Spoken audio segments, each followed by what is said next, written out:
collègues, je tenais, comme l'ont fait les prédécesseurs, à remercier Sandrine Derville pour le travail qui est accompli ainsi que les services. C'est toujours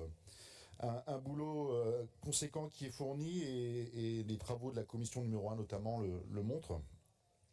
Toutefois, cette année encore, ce budget n'est pas à la hauteur des ambitions que devrait avoir la plus grande région de France face aux enjeux et à l'urgence sociétale et climatique dans ces temps troubles et anxiogènes. Je soulignais lors de la séance du débat d'orientation budgétaire 2024 les difficultés de l'exercice. L'exercice dans son sens construction budgétaire, de par les contraintes multiples auxquelles il nous faut faire face, contraintes exogènes, avec des règles du jeu que nous fixe l'État qui sont déconnectées des actions des régions et des leviers, notamment fiscaux et financiers dont elles ont besoin, contraintes endogènes par des réponses interrogeant sur les choix opérés, j'y reviendrai. Exercice aussi dans le sens des chiffres du budget en eux-mêmes, avec les questions de stratégie budgétaire, notamment celle relative à l'endettement, ça a été beaucoup évoqué, et ce point croisant par ailleurs le point précédent en toute logique. La lecture de ce budget s'inscrit hélas dans une forme de continuité de par les contraintes que je viens d'évoquer, et si l'on peut saluer vos efforts pour contenir toute dérive budgétaire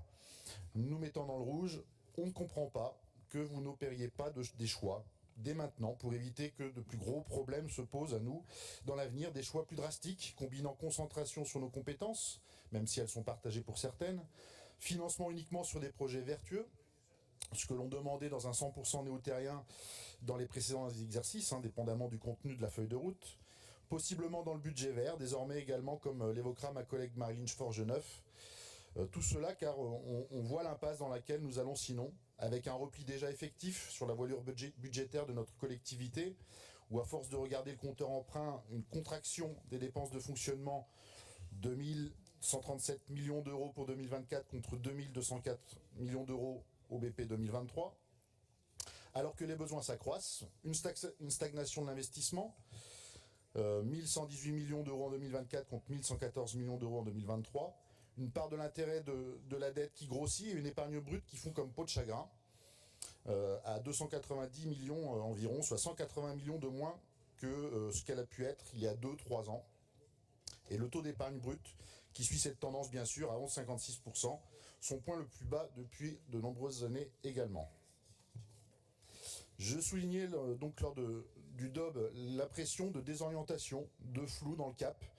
un budget trop peu incisif et clair sur la ligne politique de développement et d'accompagnement. On reste dispersé, sans choix politique clair, ce que relève par ailleurs le Césaire dans sa note. On peut relever à cet effet parmi les pistes d'économie, c'est un petit peu ce qui est évoqué, évidemment je ne serai pas d'accord avec ce qui a pu être dit précédemment. Je pense notamment à des économies sur la LGV par exemple, alors sur la route j'en parle pas, mais voilà, une belle marge de manœuvre en tout cas dont la reventilation des crédits permettrait le financement de projets résilients. Dans un état d'esprit constructif et afin d'apporter des réponses à nos concitoyennes et concitoyens dans leur quotidien, nous sommes force de proposition et portons des amendements à moindre coût que ceux qui vous seront présentés, que ce soit sur le vélo, sur la restauration, etc. Partant de nos concitoyens, c'est aussi le tissu associatif qui, pour rappel, génère 10% des emplois dans notre région, qui reste parmi les grands oubliés de ce budget, ce que nous soulevions déjà l'an passé, qui nous inquiète doublement, parce que le soutien n'est pas à la hauteur d'une part, et parce que cela s'inscrit dans la durée des budgets qui se suivent et se ressemblent dangereusement sur ce point. Voilà, alimentation, santé, transport et mobilité, jeunesse, formation, culture, territoire et ruralité, environnement, voilà des sujets sur lesquels nous sommes attendus. L'État roule pour lui-même, ou des jeux de pouvoir, qui sait. Nous ne pouvons que le constater de budget en budget, le regretter, ici ou dans nos collectivités, qui vivent de plus en plus sous perfusion, sans marge de manœuvre, réduit à de la gestion et au bon vouloir des administrations, mais pour autant, en toute connaissance de ces contraintes et en attendant d'hypothétiques réformes fiscales ou de décentralisation, cela ne nous empêche pas de faire dans la clarté politique des choix, des arbitrages répondant prioritairement aux enjeux qui sont devant nous, sociétaux et environnementaux. Voilà, nous regrettons que les orientations de ce budget ne soient pas à la hauteur de ces urgences et je vous remercie pour votre attention.